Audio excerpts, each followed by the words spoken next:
लक्षवेध news network, अचूक वेळ अचूक बाब. जय महाराष्ट्र. जय महाराष्ट्र. समोरून ज्या जोरदारपणे जय महाराष्ट्राची गर्जना झालेली आहे त्याच्यामुळे महाराष्ट्रातल्या आणि देशातल्या तमाम मराठी जनांना, हिंदू जनांना लक्षात आलं असेल माझ्यासमोर कोण बसलाय. कारण जय महाराष्ट्र आवाज घुमवणारे बाळासाहेब ठाकरे, त्यानंतर उद्धवजी ठाकरे आज या स्टुडिओमध्ये आपल्याबरोबर उपस्थित आहेत. गेल्या 1 महिन्यापासून महाराष्ट्रात, देशात जे एक राजकीय वादळ निर्माण झाल्याचा भास निर्माण केले जातोय त्याचे संपूर्ण केंद्रबिंदू उद्धव ठाकरे आहेत. आणि ज्यांना प्रतीक्षा होती मोठ्या प्रमाणात की उद्धव ठाकरे कधी बोलतील या सगळ्या विषयावर आणि लोकांच्या प्रश्नांना थेटपणे कधी उत्तरं देतील, अशी बहुचर्चित आणि बहुप्रतीक्षित असलेली मुलाखत आज ते सामनासाठी देत आहेत. उद्धवजी, मी आपलं स्वागत करतो. फार नमनाला घडावर तेल न घालता थेट प्रश्नाकडे आपण येऊया. कारण गेल्या काही दिवसात महाराष्ट्रात आणि देशात ज्या घडामोडी घडवल्या जात आहेत त्याच्यामुळे महाराष्ट्राचं समाजमन अस्वस्थ आहे. आपण किती अस्वस्थ आहात किंवा आपली भूमिका पुढे काय आहे, यातून शिवसेना कशी पुढे जाईल, अशा अनेक प्रश्नांचं काहू या राज्याच्या मनामध्ये, जनतेच्या मनात नाही, महाराष्ट्राच्या मनामध्ये मारलेलं आहे. पण तरीही मला आज तुम्ही खूप रिलॅक्स दिसताय उद्धव साहेब. म्हणजे मला याचं कारण समजत नाही की आज मी आपल्याला पाहतोय का गेले काही दिवस पाहतोय आपल्या चेहऱ्यावर कोणताही तणाव दिसत नाही आणि आपण अत्यंत मोकळेपणाने इथे आलात आणि बोलताय. हे काय रहस्य आहे? हे रहस्य साहजिकच आहे. माझी मा आणि शिवसेना प्रमुख बाळासाहेब यांच्याकडनं आलेले एक हे रसायन आहे. मा म्हटल्यानंतर शांत, सौम्य, संयम, आणि साहजिकच आहे बाळासाहेब म्हटल्यानंतर वर्णन करण्याची आवश्यकता नाहीये. आज जवळपास 1 वर्षानंतर आपण भेटतो. होय. मला आठवतंय गेल्या वर्षी या दिवसात जेव्हा आपली मुलाखत घेतली होती तेव्हा कोरोनाचा कहर हा वरखाली होत होता. त्या कोरोनामध्ये जे काय करता येणं शक्य होतं ते मी राज्याचा मुख्यमंत्री म्हणून आणि अभिमानाने सांगेन की माझ्या राज्याचा कुटुंब प्रमुख म्हणून मी केलं. त्याच्यानंतर आता पाहिलं असाल, कारण त्यावेळेला लॉकडाऊन होता, मंदिरं बंद होती, सणासुदींना बंदी होती. पण यावर्षी आपण पहिली पंढरपूरच्या वारी तिला परवानगी दिली म्हणण्यापेक्षा तिच्यामध्ये कोणताही अडथळा येऊ दिला नाही आणि जल्लोषात ती पार पाडली. म्हणजे पुन्हा एकदा सणासुदीला सुरुवात झालेली आहे. आता दहीहंडी येईल, गणपती येतील, नवरात्री येईल, दिवाळी येईल. पुन्हा एकदा आपल्या आयुष्यामध्ये उत्सव, उत्साह आणि आनंद याची सुरुवात झालेली आहे. एक मध्ये जणू काही पॉज बटन दाबलं गेलं होतं. आपल्या सगळ्यांच्या सहकार्याने आपण कोरोनातून आणि त्या संकटातून बाहेर पडलो. मला आनंद आहे. आता आपण सुरुवातीला जे म्हटलं की एक वादळ आल्याचा आभास होतोय. वादळ म्हटल्यानंतर पालापाचोळा उडतो. तो पालापाचोळा उडतोय सध्या, आणि तो पालापाचोळा एकदा बसला की खरं दृश्य हे लोकांसमोर नक्कीच येणार आहे. मी शांत कसा, तर मला चिंता नाहीये. चिंता माझी नाहीये, शिवसेनेची तर बिलकुल नाहीये.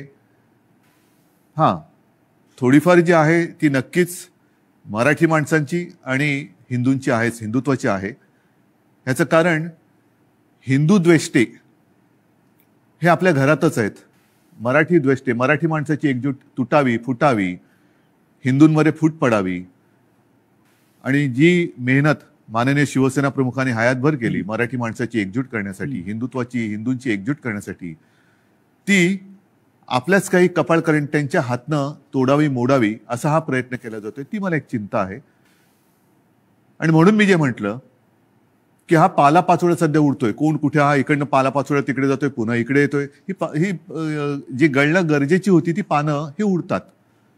मी मागे एकदा माझ्या मनोगतात म्हटलं होतं की ज्या वेळेला मी वर्षामध्ये राहत होतो त्या वर्षामध्ये 2 झाडं ही आपल्या घराला लागूनच आहेत. एक आहे गुलमोहराचं आणि दुसरं बदामाचं. दोन्ही झाडं मी साधारणतः गेले 2-1 वर्ष बघतोय, ज्याला आपण पतझड म्हणतो. ती पानं पूर्ण गळून पडतात, पानगळ म्हणतो.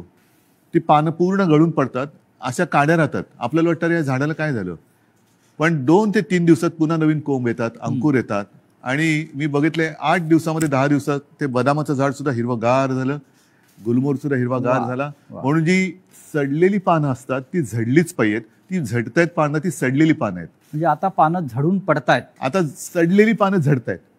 ज्यांना त्या झाडाकडनं सगळं काही मिळालं, सगळा रस मिळाला, सगळं मिळालं, म्हणून त्यांचा टवटवीतपणा होता, ती पानं सगळं झाडाकडनं घेऊन ती गळून पडतायत. आणि हे बघा कसं उघडं बोडकं झाले झाड, असं ते दाखवायचा प्रयत्न करतायत. पण दुसऱ्या दिवशी आपला माळीबुवा येतो, ती झाड सगळी पुन्हा ती पानगळ केळ्याच्या टोपलीत घेतो आणि घेऊन जातो. आता ती प्रक्रिया सुरू आहे केळ्याच्या टोपलीत झडलेली सडलेली पानं टाकण्याचा. आता सुरू झाले, आता नवीन कोंब फुटायला लागलेले आहेत. आणि शिवसेना आणि तरुण युवा हे नातं हे शिवसेनेच्या जन्मापासूनचं आहे. नक्कीच, कारण वयाच्या 80 हा, मात्र एक आहे, अजूनही काही ज्येष्ठ शिवसैनिक ते येऊन येऊन भेटतायत, ज्यांनी बाळासाहेबांसोबत काम केलेलं आहे, पहिल्या पिढीचे ज्यांना म्हणू, आणि तो संघर्ष त्यांनी पाहिलेला आहे, संघर्ष केलेला आहे. त्यांना शिवसेना म्हणजे नेमकं काय ते कळलेलं आहे. त्यांना आतापर्यंत अनेकांना शिवसेनेकडनं काही मिळावं अशी अपेक्षाच नव्हती, आजही नाहीये, पण ते येऊन येऊन आशीर्वाद देत आहेत. तुम्ही आता मगाशी वर्षाचा उल्लेख केलात, मलबार हिलवरचं वर्षा बंगला, मुख्यमंत्र्यांचं निवासस्थान. आणि मगाशी मी आपल्याला म्हटलं की आपण खूप रिलॅक्स दिसताय, पण मला असं दिसतंय की मलबार हिलवरून आपण परत मातोश्रीला आल्यावर जास्त रिलॅक्स. जास्त माझं घर आहे ते. म्हणजे मी तुम्हाला एक सांगतो मुद्दामून, ह्या काही हे माझे अनुभव आहेत. जेव्हा माझी शस्त्रक्रिया झाली, 2 शस्त्रक्रिया झाल्या होत्या, तो एक अनुभव माझा वेगळा आहे. कधीतरी तो फार विचित्र अनुभवातून मी गेलो आणि ठीक आहे. पण त्यावेळेला जेव्हा अॅनेस्थेशियामधनं मला जागवलं, मुख्यमंत्री असताना, मुख्यमंत्री होतो ना, शस्त्रक्रिया झाली, ऑपरेशन थिएटर मधनं बाहेर ते अॅनेस्थेशियातून बाहेर आल्यानंतर काढताना मला डॉक्टरने विचारलं, सर कुठे जायचं, मातोश्री की वर्षा? मी पटकन म्हटलं मातोश्री. आणि मग डॉक्टरने सांगितलं, डॉक्टर मला तुम्ही गुंगीत सुद्धा विचारलं असतं ना अॅनेस्थेशिया दिल्यानंतर सुद्धा, तरी मी मातोश्री हेच उत्तर दिलं असतं. मी तुमची इच्छा नियतीने पूर्ण केली असं म्हणताय तुम्ही मातोश्रीत येण्याची? नियती ही म्हटलं तर असते, म्हटलं तर नसते. मुळामध्ये माझी वर्षामध्ये जाण्याची इच्छा होती का? हा, ह्याचा अर्थ ते आता मुख्यमंत्रीपद गेले म्हणून मी वाईट असं नाही, ते एक वैभव आहे. म्हणजे त्या मुख्यमंत्री पदाचा, वर्षाचा मी अजिबात अनादर करणार नाही. ती एक वेगळी वैभवशाली वस्तू आहे. महाराष्ट्राचं मुख्यमंत्रीपद हे मोठं वैभवशाली पद आहे, जबाबदारीचं पद आहे. त्याचा पूर्ण आदर ठेवून मी कधीच वैयक्तिक अशी स्वप्न बघितली नव्हती. पण त्यावेळेला जे घडलं ते आजच्या लोकांना, ज्यांना आपण विश्वासघातकी म्हणू, त्यांना ते पूर्ण माहिती आहे कसा पाठीत वार केला गेला आणि कोणत्या परिस्थितीत महाविकास आघाडीला आपल्याला जन्म द्यावा लागला. हो, पण तुम्ही इस्पितळात असताना, तुम्ही गुंगीत असताना तुमचं सरकार पाडण्याचा प्रयत्न होत होता. त्या विषयावर बोलू का? असं साधारण तुम्ही सुद्धा, कारण मला कुठेही त्या माझ्या अनुभवातनं सहानुभूती नकोय. तो फार वाईट अनुभव होता. मानेची शस्त्रक्रिया ही कोणत्याही डॉक्टरने किंवा कोणालाही त्याला ज्याला माहिती आहे त्याला विचारले की त्याच्यामध्ये धोके काय असतात, ह्याची कल्पना मलाही होती, पण ती करणं मला गरजेची होती. ती केल्यानंतर पहिली शस्त्रक्रिया झाली, त्यातून मी चांगला बाहेर पडलो होतो. अचानक एक 5-7 दिवसानंतर सकाळी जाग आल्यानंतर, खरं म्हणजे त्या दिवशी मला डॉक्टरने सांगितलं होतं की उद्धवजी उद्या आपल्याला जिना चढायचा आहे. तर मी मानसिक तयारीत होतो की आज जिना चढायचं, एक एक पाऊल पुढे जायचंय. सकाळी जाग आल्यानंतर जरा थोडासा एक आळस द्यायचा प्रयत्न केला तर मानेमध्ये जो एक असा क्रॅम्प म्हणतो असा आला आणि माझी मानेखालची सगळी हालचाल बंद झालेली. म्हणजे मला श्वास घेताना मी बघत होतो, माझं पोटही हलत नव्हतं. पूर्णपणे मी निश्चल झालो होतो.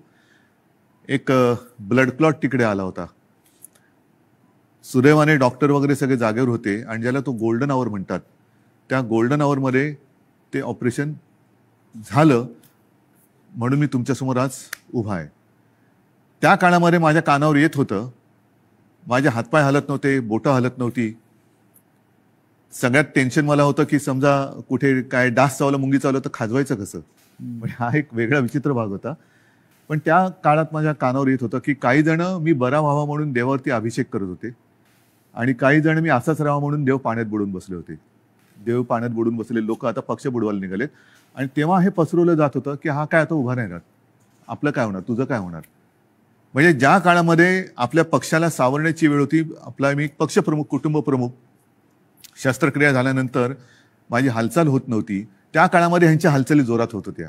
हे नाही म्हटलं तरी एक मला वेदनादायी एक सत्य हे आयुष्यभर माझ्यासोबत राहणार की जेव्हा, आणि मी तुम्हाला जबाबदारी दिली होती पक्ष सांभाळायची, नंबर 2चं पद होतं, पक्ष सांभाळायला म्हणून पूर्ण विश्वास दिला होता. तो विश्वासघात तुम्ही, मी हॉस्पिटलमध्ये असताना, म्हणजे माझी हालचाल बंद होती तेव्हा तुमची हालचाल जोरात होती आणि ती सुद्धा पक्षाच्या विरोधात. शिवसेनेच्या विरोधात किंवा शिवसेनेच्या बाबतीमध्ये हे विश्वासघाताचं राजकारण वारंवार का होतं? ह्याचं कारण शेवटी आम्ही पक्ष हा प्रोफेशनली नाही चालवत असं मी म्हणेन. तुम्ही सुद्धा गेले अनेक वर्ष शिवसेना अनुभवतात, शिवसैनिकच आहात तुम्ही, पण एक परिवार म्हणून आपण बघत आलेलो आहे. बाळासाहेबांनी आम्हाला तेच शिकवलं, महाने तेच शिकवलं की एकदा आपलं म्हटल्यानंतर आपलं, त्याच्यावरती कदाचित जो राजकारणामधला गुन्हा किंवा चूक असेल ती आमच्याकडनं वारंवार होते, ती म्हणजे एखाद्यावरती विश्वास टाकला म्हणजे आम्ही त्याच्यावर अंधविश्वास टाकतो. पूर्ण जबाबदारी, मग त्याला ताकद देणं असेल, शक्ती देणं असेल. म्हणजे 2014 साली जे आत्ता आम्ही हिंदुत्व सोडलंय म्हणून आवई उठवतायत, मारतायत, बोंब मारतायत, त्यांना मला हाच प्रश्न विचारायचा आहे की 2014 साली भाजपाने युती तोडली होती तेव्हा आपण काय सोडलं होतं? काहीच सोडलं नव्हतं. आजही नाही सोडलेलं हिंदुत्व. पण तेव्हा जो एक मधला काळ आला होता, विरोधी पक्ष एक शिवसेना झाली होती, म्हणजे अनेकांना असं वाटलं होतं की शिवसेना आता संपेल, पण शिवसेना एकाकी लढली आणि 63 आमदार निवडून आलेले. त्या काळामध्ये विरोधी पक्षाची जी जबाबदारी आपल्यावरती आली तेव्हा सुद्धा मी पद कोणाला दिलं होतं? आता सुद्धा जर भाजपनी आत्ता जे केलेलं आहे हे माझ्याशी बोलणी केल्याप्रमाणे, हे आत्ता केलं, हे बोलणी केल्याप्रमाणे तेव्हा केलं असतं तर सन्मानाने झालं असतं. देशभरामध्ये पर्यटन करण्याची गरज लागली नसती. आणि असं मी ऐकलं, असं मी वाचलं, माझ्याकडे माहिती नाही, पण हजारो कोटी रुपये खर्च केले गेले. विमानांचा खर्च, हॉटेलचा खर्च, हे त्याच्यानंतर काही आणखीन अतिरिक्त खर्च म्हणजे खोक्यातला असेल. त्या खोक्यात काय दडलंय हे ज्याचं त्याला माहित, देणाऱ्याला आणि घेणाऱ्याला कळलं असेल. पण हे फुकटात झालं असतं ना, आणि सन्मानाने झालं असतं. हेच तर मी सांगत होतो. मग का घडवलं? कारण त्याने शिवसेना संपवायची. जे शिवसेनेबरोबर ठरवलं होतं 2.5 वर्षाचं मुख्यमंत्री पद, हेच तर तुम्ही आता केलं. आणि ते जर केलं असतं तर निदान 5 वर्षामध्ये भारतीय जनता पक्षाला एकदा तरी 2.5 वर्षात मुख्यमंत्रीपद मिळालं असतं. ही जी काय आता सोंगढोंग करतायत आम्ही शिवसेनेला, आता ही शिवसेना ते म्हणतात ती शिवसेना नाहीये. हे सगळं तोडफोड करून त्यांचं समाधान होत नाही. त्यांना शिवसेना संपवायची आहे. यांचा वापर करून ते शिवसेना संपवायला का संपवायचे असं वाटतं आपल्याला? आतापर्यंत गेल्या 56 वर्षात शिवसेना संपवण्याचे प्रयत्न अनेक आणि प्रत्येक वेळेला शिवसेना अधिक जोमाने आणि तेजाने उभी राहिलेली आहे. आता सुद्धा त्यांना हिंदुत्वामध्ये भागीदार नको असेल, पण माझं नेहमी असंच म्हणणं आहे की शिवसेना प्रमुखांनी हिंदुत्वासाठी राजकारण केलं, कारण हिंदुत्व मजबूत व्हायला. हे जे करतायत ते राजकारणासाठी हिंदुत्व वापरतायत. हा आमच्या आणि त्यांच्या हिंदुत्वातला फरक, जे विचारतात ना तुमचं आणि भाजपचं हिंदुत्वामध्ये फरक काय, तो हा आहे. शिवसेनेचं राजकारण हे आम्ही हिंदुत्व मजबूत होण्यासाठी केलं, पण यांचं राजकारण मजबूत होण्यासाठी आणि हिंदुत्वाचा आश्रय घेतला. मुख्यमंत्रीपद स्वीकारल्यामुळे महाविकास आघाडी हिंदुत्व संकटात आलं, हिंदुत्व म्हणजे काय झालं अशी जी एक आवई उठवली जाते. हो, म्हणजे काय, मला एक प्रसंग असा सांगा किंवा एक माझ्या हातनं घडलेली गोष्ट किंवा निर्णय माझा मुख्यमंत्री पदावरती असतानाचा दाखवा की ज्याच्यामुळे हिंदुत्व धोक्यात आलं. एक निर्णय दाखवा. तर तुम्ही तेव्हा अयोध्येला आत्ता सुद्धा गेला होतात. अयोध्येमध्ये महाराष्ट्र भवन आपण उभं करतो, बरोबर आहे. हे हिंदुत्वाला सोडून आहे की नाही? तुम्ही ठरवा. अयोध्येत महाराष्ट्र भवन, बरोबर आहे. मुख्यमंत्री होण्याच्या आधी सुद्धा मी अयोध्येत गेलो होतो. प्रत्येक वेळेला आपण होतात. मुख्यमंत्री झाल्यावरती सुद्धा अयोध्येत गेलो होतो. कोण काय म्हणेल मी पर्वा नाही केली. मी गेलो आणि रामलल्लाचं दर्शन घेऊन तेव्हाही आलो होतो. 2दा मी स्वतः अयोध्येत गेलो होतो. आता नव्या मुंबईमध्ये आपण तिरुपतीचं मंदिर त्याला जागा दिली. प्राचीन जी मंदिरं आहेत त्यांचं संवर्धन करणं, जतन करणं हे आपण सुरू केलं. गडकिल्ल्यांचं आपण सुरू केलं. हे कुठे, ह्याच्यात हिंदुत्व कुठे गेलं? हिंदुत्व तर असं कोणताही निर्णय नाहीये की ज्याच्यामध्ये आपण हिंदुत्वापासून दूर गेलेलो आहे. अशा अनेक गोष्टी सांगता येतील. तुम्ही आज ज्या संघर्षमय कालखंडातून जात आहात याची कधी अपेक्षा केली होती? बघा, शेवटी शिवसेना आणि संघर्ष हे तर एकमेकाच्या पाचवीला पुजलेले आहेत. आणि मागे कोणीतरी असं म्हणालं होतं, ते मला वारंवार त्याचा अनुभव येतोय, की शिवसेना ही एक तळपती तलवार आहे. ती जर मॅनेमध्ये ठेवली तर ती गंजते. त्याच्यामुळे ती तळपलीच पाहिजे. आणि तलवार तळपणं म्हणजे संघर्ष आलाच. अर्थात याचा अर्थ अर्थार्थी कोणी घेऊ नये की तलवारीने वार करा बिरा, असं नाही माझं म्हणणं. ही एक उपमा आहे. आणि त्याच्यामुळे संघर्षासाठीच तर शिवसेना जन्माला आली. त्यावेळेला मराठी माणसासाठी, भूमिपुत्राच्या न्याय हक्कासाठी शिवसेनेचा जन्म झाला. त्याच्यानंतर हिंदुत्वासाठी शिवसेना लढली. मग ते 92-93 साल असेल किंवा कधी असेल. त्याच्यामुळे शिवसेना आणि संघर्ष, जिथे अन्याय तिथे वार, हे शिवसेनेचं ब्रीदवाक्य आहे. ज्या ठाण्यानं शिवसेनेला पहिली ताकद दिली, म्हणजे शिवसेना प्रमुख बाळासाहेब ठाकरे आणि ठाण्यांचं एक भावनिक नातं होतं. एक पहिला भगवा झेंडा जो आहे हा ठाण्यात फडकला. आणि बाळासाहेब अभिमानानं त्यांच्या संपूर्ण कालखंडात जीवनात सांगत राहिले की ठाण्यानं मला पहिली सत्ता दिली. त्याच ठाण्यातून शिवसेनेला आव्हान उभं राहिलं. ठाणेकर सुज्ञ आहेत. हे जे पालापाचोळा जो आहे ते म्हणजे काय ठाणेकर नाहीत. ठाणेकर आणि ठाणेकर नागरिक, शिवसेनेचे ठाणे आणि ठाण्याची शिवसेना, हे जे नातं आहे ना, हे ह्या पालापाचोळ्याला तोडता नाही येणार. त्याच्यामुळे मी तर म्हणेन पूर्ण महाराष्ट्र आणि ठाणं सुद्धा, अर्थात त्याच्यात आलं मुंबई सुद्धा आली, सगळेजण निवडणुकांची वाट बघतायत. आणि म्हणून माझं मत हेच आहे की याच्या पुढे एक असा कायदा झाला पाहिजे की ज्यांना कोणाला युती करायची असेल त्या दोन्ही पक्षांचं, 3 पक्षांचं, 10 पक्षांचं जे काय कडवळ तुम्हाला करायचं असेल ते करा. मात्र तुमच्यामध्ये करार मदार काय झालेला आहे तो जनतेसमोर ठेवा. जागा वाटप किती होणार आहे, कोणत्या ध्येयावरती, धोरणावरती तुम्ही युती करणार आहात, काय पुढे करणार आहात, हे करा. म्हणजे काय झालं असतं, एक तर जे माझं आणि भारतीय जनता पक्षाचं ठरलं होतं ते जे आता आधी नाकारून आता त्यांनी ते केलं, हे आधी जनतेसमोर उघडपणाने आलं असतं. दुसरी गोष्ट, निवडणुकीनंतर जे काय त्यामुळे मला करावं लागलं, महाविकास आघाडीचा जन्म नसता झाला. तो महाविकास आघाडीचा जन्म आम्ही दिला तेव्हा सुद्धा तुम्ही बघितलं की आम्ही शपथ जी मी घेतली ती शिवतीर्थावरती घेतली. छत्रपती शिवाजी महाराजांच्या पुतळ्याच्या आणि बाळासाहेबांचं स्मारक आहे तिकडे, त्या साक्षीने घेतली. हजारो लाखो लोक. आणि शिवतीर्थ हे भगवं पूर्ण फुलून गेलं होतं, ओसांडून वाहत होतं पूर्ण. म्हणजे जर लोक नाराज असतील तर तिकडे कोणी आलं नसतं. पण तरी देखील माझं मत असं आहे की आता निवडणुका घ्या. जर आम्ही महाविकास आघाडी स्थापन करून चूक केली असेल तर लोक आम्हाला घरी बसवतील. आणि जर भारतीय जनता पक्षाने माझं, कारण शेवटी जनता मला ओळखते, नाही म्हटलं तरी आता आमची 6वी पिढी ही महाराष्ट्राच्या जनतेसाठी काम करते. 6वी पिढी, त्याच्या आधीच्या पिढ्या सुद्धा होत्या. पण एक तर लोक त्यांना घरी बसवतील त्यांनी चूक केली असेल तर, जो करार त्यांनी आमच्याशी केला होता तो तोडला म्हणून, नाहीतर आम्ही पाप केलं म्हणून आम्हाला घरी बसवतील. होऊ द्या जनतेच्या कोर्टात फैसला, माझी तयारी आहे. पण या सगळ्या कालखंडामध्ये कधी नव्हे तो एक अघोरी प्रकार होतो आहे जो महाराष्ट्रात कधीच झाला नव्हता. तो म्हणजे कोणीतरी संपूर्ण शिवसेना हायजॅक करण्याचा प्रयत्न करत आहे. कारण त्यांना पर्याय नाहीये. कारण नीट लक्षात घ्या, हा महत्वाचा प्रश्न आहे, एक बारकाव लक्षात घ्या.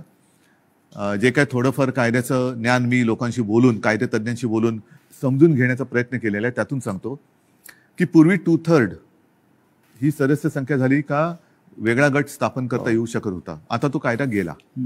आता हे जे बाजूला झाले ते भले 2/3 असतील किंवा आणखीन काहीतरी असतील, त्यांना वेगळा गट स्थापन करता येत नाही. हे कायदे तज्ज्ञांनी सांगितलेलं आहे. मी कायदा लिहिलेला नाही, मी कायदा वाचलेला नाही. मी घटना तज्ज्ञांनी ज्यांनी त्याचा अभ्यास केला त्यांनी सांगितलेली मतं ऐकून आणि त्यांच्याशी बोलून सांगतोय. म्हणजेच काय की ह्या गटाला कुठल्या ना कुठल्या तरी पक्षामध्ये विसर्जित किंवा सामील व्हावं लागेल ह्या गटाला. मग त्यांच्यासमोर पर्याय काय आहेत?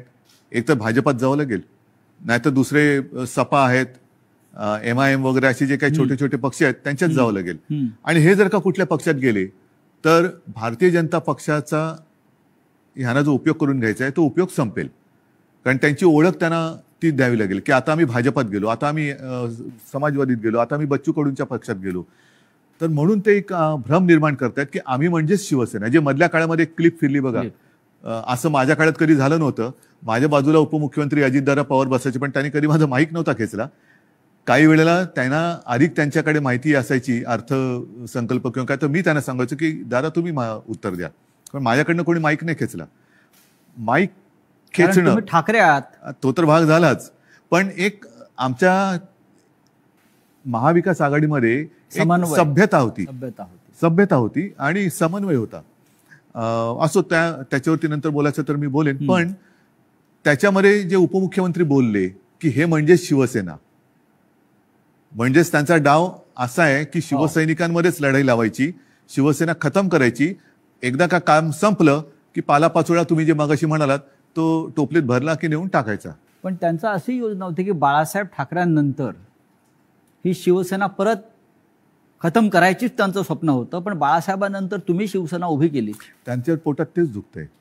त्यांना शिवसेना आणि ठाकरे वेगळे करायचे, जसं गांधी आणि काँग्रेस आणि त्यांच्यात एक तुम्ही बघा, मला टीकात्मक केवळ बोलायचं म्हणून मी बोलत नाही, पण दुसरे जे आता सरदार वल्लभभाई पटेल, सुभाष बाबू, तसं बाळासाहेब, हे स्वतःचेच म्हणून आता लोकांसमोर आणायचं.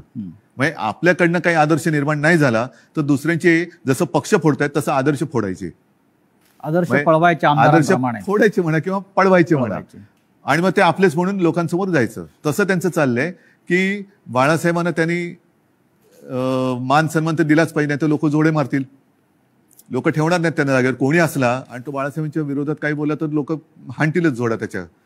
तर म्हणून त्यांना बाळासाहेब पाहिजेत, पण आता ठाकरे आणि शिवसेना हे नातं तोडायचंय. माझं आव्हान आहे की ठाकरे आणि शिवसेना नातं तोडून दाखवा. मात्र ते करताना माझ्या वडिलांचे फोटो लावून मतं मागू नका. प्रत्येकाला आई वडील असतात आणि त्यांच्याबद्दल मला आदर आहे. मला माझ्या आई वडिलांबद्दल आदर आहे, तसं प्रत्येकानं प्रत्येकाच्या आई वडिलांबद्दल आदर असायला पाहिजे. आता गेल्या आठवड्यात गुरुपौर्णिमा झाली. मी माझ्या वडिलांना आजोबांना गुरु मानतो. प्रत्येकाने पितृदेव भव मातृदेव भव देव मानलं पाहिजे.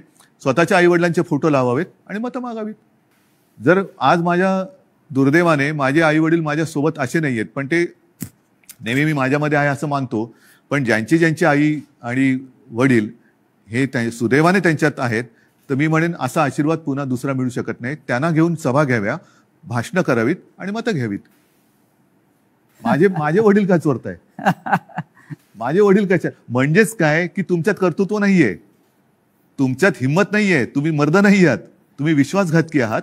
आणि लोकांचा, माझा तर केलाच, लोकांचा विश्वासघात करताना बाळासाहेबांच्यावरनं संभ्रम कशाला करतायत?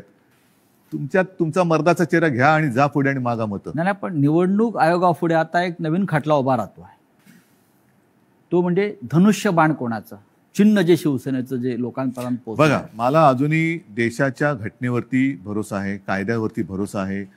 चोरीमारी सगळीकडे चालते असं माझं मत नाहीये तेवढा. कारण मी जे म्हटलं ना की सत्यमेव जयते, नाहीतर हे तुम्हाला वाक्य पुसावं लागेल आणि मग दोन वाक्य करावं लागेल एकाची. एक तर म्हणजे असत्यमेव जयते आणि दुसरं वाक्य सत्तामेव जयते. त्याच्यामुळे सत्तामेव जयते पुढे तुम्ही असत्य घेऊन जर का करणार असाल तर ते काही लोक खपून नाही घेणार. आज वेळ अशी आणलेली आहे, हे दुर्दैव आहे महाराष्ट्राचं म्हणतो, की ठाकरेंना पुरावे द्यावे लागतात शिवसेना खरी किंवा खोटी. नाही, लोक वाट बघतायत निवडणुकांची. म्हणजे आम्हाला पुरावा द्यायची गरज नाही. लोक म्हणतात की आम्हाला निवडणुका येऊ दे, ध्यानच पुरून टाकतो. बरं, जनताच पुरावा देईल, जनताच त्यांना पुरून टाकेल राजकारणामध्ये. आज जी फूट दिसते शिवसेनेत, अशा प्रकारची फूट याआधी राणे भुजबळांनाही पाडता आली नव्हती. असं का घडलं? ज्यांना मी अधिकार दिले होते, ज्यांना मी म्हणजे त्यावेळेला लोक माझ्या तोंडावर नव्हती बोलत, पण मला कुजबूज आहे की अरे काय मुख्यमंत्री, नगरविकास खातं मुख्यमंत्र्याकडे असायला पाहिजे, मलईदार खातं आहे म्हणतात. मला मलाई बिलई खाण्यासाठी मी गेलो नव्हतो. मी माझ्याकडे जी खाती ठेवली होती ती एक GAD, ज्याला सामान्य प्रशासन म्हणतात, न्याय व विधी. IT मध्ये मला खरंच काहीतरी एक तंत्रज्ञानाचा उपयोग सगळ्या खात्यांसाठी काहीतरी करता येईल का, हा एक माझा विषय होता. राजीव गांधींनी एक क्रांती केली होती, तसा एक विषय होता. आणि त्याच्यानंतर काही काळ एका दुसऱ्या मंत्र्यांनी दिवे लावले म्हणून त्यांचं खातं माझ्याकडे थोडे दिवस मला ठेवावं लागलं होतं. नक्की काय चुकलं असं वाटतं? चूक माझी आहे. आणि ती मी पहिल्याच माझ्या फेसबुक लाईव्हमध्ये कबूल केलेली आहे. गुन्हा माझा आहे तो म्हणजे मी यांना परिवारातले समजून यांच्यावरती अंधविश्वास ठेवला. तुमचं मुख्यमंत्री होणं चुकलं? मला दोन गोष्टी आहेत. समजा मी मुख्यमंत्री त्यावेळेला यांना केलं असतं, यांनी वेगळं आणखीन काय केलं असतं, कारण यांची भूकच भागत नाही. यांना मुख्यमंत्रीपद पण पाहिजे आणि आता पक्षप्रमुख म्हणजे शिवसेना प्रमुख व्हायचे. शिवसेना प्रमुखांबरोबर स्वतःची तुलना करायला लागलात.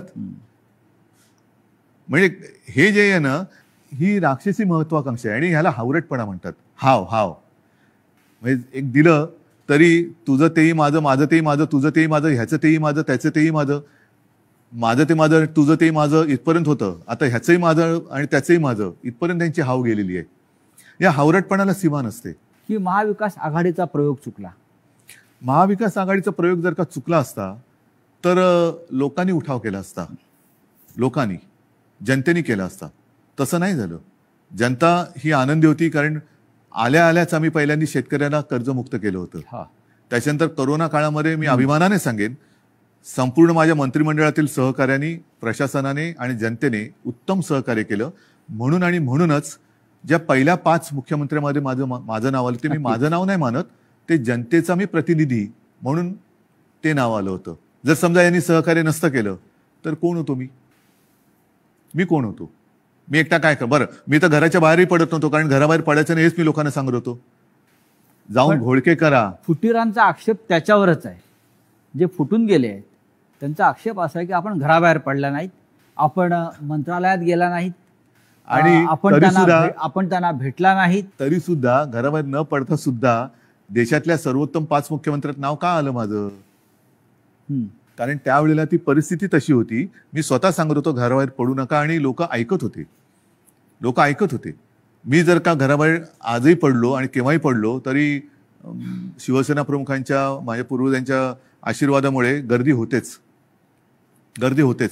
म्हणजे मग काय झालं असतं, लोकांसांगे ब्रह्मज्ञान आणि स्वतः कोरडे पाषाण. म्हणजे ती काळाची गरज होती. पण त्याच काळात मी पुन्हा एकदा सांगतो, सुरुवातीच्या काळामध्ये जेव्हा कोरोना आपल्याकडे त्याचा शिरकाव झाला हे कळलं तेव्हा साधारणतः 7,500 ते 8,000 रुग्णशय्या आपल्या राज्यात पूर्ण मिळून होत्या. त्याच्यात ऑक्सिजन बेड्स आले, व्हेंटिलेटर्स आले, कॉमन जे रुग्ण असतात ज्यांना साधारणतः एक थोडी ट्रीटमेंट देऊन घरी जाऊ शकतात, ऑपरेशन नंतरचे असतील, त्याच्यानंतर डायलिसिस असतील. पहिल्या लाटेत आपण ते साधारणतः 8,000 जर का धरले तर ते 3.5 लाखावरती नेले होते. हे घर बसल्या. हॉस्पिटलमध्ये बेड्स नव्हते, रुग्णवाहिका नव्हत्या. कोणी कशा केल्या त्या? कोरोनाच्या टेस्टसाठी आपल्या राज्यात फक्त 2 प्रयोगशाळा होत्या. एक कस्तुरबामध्ये, दुसरं NIV एक पुणे. त्या आपण 600च्या वर केल्या घरी बसून. पण त्याच्याविषयी 50 आमदारांना कौतुक नाही आहे. त्यांना तुम्ही निधी दिलेला नाही म्हणतायत आणि तुम्ही हिंदुत्व सोडलं असं म्हणतायत. त्याच्यामुळे ते सोडून गेले. तुम्ही महाराष्ट्रासाठी जे काय केलेलं आहे, कोरोनाच्या संकटातून राज्याला वाचवलेलं आहे, लोकांना जीवदान दिलेलं आहे. महाराष्ट्रामध्ये नद्यातून प्रेत वाहून तुम्ही दिली नाहीत. त्याचं त्यांना शल्य असेल की असं नाही झालं, हे चुकीचं झालं असं त्यांच्या मते असेल. आणि महाराष्ट्राच्या जनतेला हा मुख्यमंत्री आपल्या कुटुंबातला घटक वाटत होता, आपला परिवारातला भाऊ, मुलगा. त्याच्यामुळे मला ह्या विश्वासघातकांना माझ्याबद्दल काय वाटतं ह्याची चिंता नाहीये. मला माझ्या महाराष्ट्रातल्या जनतेला मी त्यांच्या कुटुंबातला वाटतो. ह्याच्यात असं भाग्य हे फार क्वचित कोणाच्या नशिबी येतं. ते मला नाही वाटत ह्यांच्या नशिबी आलं असेल. कारण ह्यांच्या डोक्यावरती जरी काही पदं आता मिळाली, कारण अजूनही हम तुम एक कमरे में बंदो असं यांचं मंत्रिमंडळ आहे, त्याच्यामुळे त्याचा विस्तार कधी होणार आहे माहिती नाही. पण हे मंत्री जरी किती झाले तरी कपाळावरती जो विश्वासघाताचा शिक्का बसलाय तो नाही पुसता येणार. तुम्हाला असं वाटत नाही का की जे तुम्हाला सोडून गेलेले आहेत मोठ्या प्रमाणात त्यांनाच तुम्ही सर्वाधिक दिलेलं आहे आणि ज्यांना मिळालं नाही किंवा ज्यांना कमीत मिळालं ते आपल्या बरोबर राहिले? मला हेच म्हणायचं, ही शिवसेनेची ताकद आहे. शिवसेनेची ताकद काय आहे की सामान्यांना बाळासाहेबांनी असामान्यत्व दिलं. आता पुन्हा एकदा या सामान्यातून असामान्य लोक घडवण्याची वेळ आलेली आहे. आणि म्हणून मी माझ्या तमाम शिवसैनिकांना आणि माझ्या माता भगिनींना, बांधवांना विनंती करतो की चला परत उठा, आता पुन्हा एकदा सामान्यांना असामान्य बनवूया. कारण हे सारी लोक होती, आणि ह्यांना ती चूक मी पुन्हा तेच म्हणेन की ही चूक माझी आहे की त्यांना ताकद दिली, पण त्या ताकदीने ते उलटा वार नुसता नाही केला, तर राजकारणामध्ये ज्या आईने जन्म दिला त्या आईला गिळायला निघालेली अवलाद आहे. नुसतं आईवरती वार करणारे आपण म्हणत होतो तशी नाहीये ही. राजकारणात ज्याने यांना जन्म दिला त्या आईला म्हणजे शिवसेनेला गिळायला निघालेली अवलाद आहे. पण तेवढी ताकद त्यांच्यामध्ये नाहीये, कारण शेवटी आई ही आई असते. नक्कीच. तुम्ही आईचा उल्लेख केला.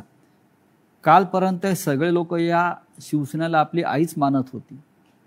तुमच्याबरोबर वर्षावरती अनेकांना मी बसलेले बघितले शेवटच्या क्षणापर्यंत. हो, पण आत्ताच तुमचा आधीचा प्रश्न काय होता की मी यांना भेटत नव्हतो. तुम्हाला भेटून ते कधी सुरतला गेले, कोण गोव्याला गेलं, कोण गुवाहाटीला गेलं. 50 खोक्यांची इतकी ताकद असू शकते जी निष्ठा विकत घेऊ जाऊ शकते? निष्ठा नाही विकली जात. विकली जाते ती निष्ठा नसतेच. निष्ठा महाराष्ट्रात पण झाडं आहे, डोंगर आहे, हॉटेल आहे. किती सुंदर आहे महाराष्ट्र. महाराष्ट्रात फार ग्रामीण भागातल्या आमदारांना महाराष्ट्राच्या निसर्गाची भुरळ पडत नाही आणि गुवाहाटीच्या निसर्गाची भुरळ पडते. म्हणजे मला कळतच नाही, तुम्ही महाराष्ट्रातल्या मातीत कसे काय जन्माला आलात? ज्या महाराष्ट्राच्या मातीत जन्माला आलात त्या मातीची तुम्हाला ओढ नाही, प्रेम नाही, त्या मातीची तुम्हाला कधी वैभव दिसलं नाहीये काय? मी स्वतः कलाकार आहे, मी माझ्या त्याच्यावरनं सुद्धा त्यावेळेला चेष्टा झाली होती, पण मी गडकिल्ल्यांची फोटोग्राफी केलेली आहे, पंढरपूरच्या वारीची केलेली आहे. आणि त्यावेळेला जो मी महाराष्ट्र बघितला, एवढा त्या पावसाळ्याच्या सुमारास मी सगळी फोटोग्राफी केलेली, एवढा नटलेला थटलेला आणि छान काय काय दऱ्या खोऱ्या एवढ्या फुलांनी बहरून जातात. तुम्हाला आम्ही तर शहरी बाबू, तुम्ही ग्रामीण भागातले, तर ग्रामीण भागात राहून तुम्हाला महाराष्ट्राचं सौंदर्य दिसत नाही, त्याचं वर्णन करावं असं कधी वाटलं नाही. आणि डायरेक्ट गुवाहाटी, मी गुवाहाटी का वाईट नाही म्हणत, प्रत्येक प्रदेश चांगला आहे, पण ह्यांना हे काय मातीसाठी करणार? इतिहास काळापासून दिल्ली आणि महाराष्ट्राचा कायम झगडा आहे. मग औरंगजेब, छत्रपती शिवाजी महाराज असतील, संभाजी महाराज असतील, दिल्लीने महाराष्ट्रावर सतत पाठीमागून वार केले किंवा महाराष्ट्र संपवण्याचा प्रयत्न. कारण काय? हे आता आजही तेच चित्र आहे. ह्याच्या मुळाशी जाण्याची आता गरज वाटते. आजही शिवसेनेचा सूड घेण्यासाठी ते बाळासाहेब ठाकरेंच्या अस्तित्वाला सुरुंग लावत आहे. मान्य, पण ह्याच्या मुळापर्यंत जायची गरज आहे. कारण जोपर्यंत हे दिल्लीत गेले नव्हते तोपर्यंत बाळासाहेब ठाकरेच यांना जपत आले होते. बाळासाहेबच यांना वाचवत आले होते आणि वाचवलं होतं एका हिंदुत्वाच्या ध्यासापायी, वेडापायी. मग दिल्लीत बसल्यावरती असं त्या दिल्लीच्या खुर्चीला काय असं वेगळा काय स्प्रे मारलाय की काय झालं की तुम्हाला ज्यांनी जपलं त्यांनाच तुम्ही संपवायला निघालात? ज्या शिवसेनेनी बाबरीची जबाबदारी तेव्हा घेतली होती शिवसेना प्रमुखांनी, त्या शिवसेनेला तुम्ही हिंदुत्व सोडलं म्हणून संपवायला निघालात. बरं, आम्ही काँग्रेस बरोबर गेलो म्हणून तुम्ही म्हणता हिंदुत्व सोडलं. मग मुफ्ती महमद आणि मेहबूबा मुफ्ती बरोबर तुम्ही गेला होतात, ते काय होतं? काय सोडलं होतं तुम्ही? मग तेव्हा तर आम्ही आता तुम्हाला वाटतं हिंदुत्व सोडले, जे सोडलं नाही, पण तेव्हा तुम्ही लाच सोडली होतीत ना. काय मेहबूबा मुफ्ती आज सुद्धा वंदे मातरम म्हणतात, की भारत माता की जय बोलतात? हे माहिती असून सुद्धा तुम्ही मला हे त्यांनी एकदा सांगितलं होतं की तिकडे निवडणुका घेऊन दाखवा, असं अतिरेक्यांनी आव्हान दिलं, म्हणून आम्ही निवडणुका घेऊन. आजच आपल्या लक्षवेध न्यूज नेटवर्क या चॅनलला सबस्क्राईब करा, व्हिडिओला लाईक करा.